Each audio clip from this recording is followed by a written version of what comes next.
ఒక మనిషి ఎంత పేదవాడైతే అతన్ని అంతగా అణచివేయవచ్చు.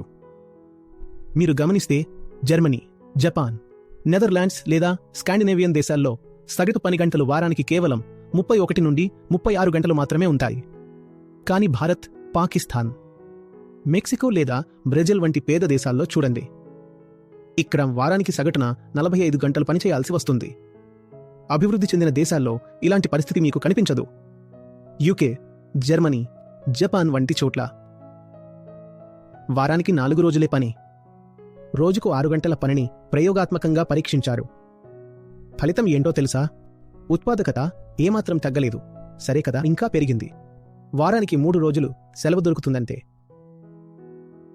ఆ మిగిలిన 4 రోజులు మనిషి రెట్టింపు ఉత్సాహంతో పనిచేస్తాడు.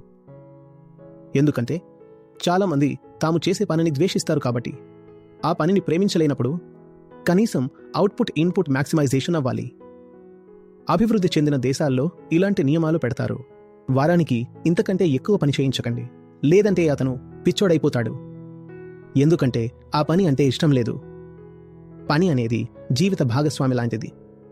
ఒక తప్పుడు వ్యక్తితో వివాహ బంధాల్లో ఇరుక్కుపోతే జీవితం ఎంత నరకప్రాయంగా మారుతుందో, ఇష్టం లేని పనిలో ఇరుక్కుపోయిన వ్యక్తి పరిస్థితి అంతకంటే ఘోరంగా ఉంటుంది.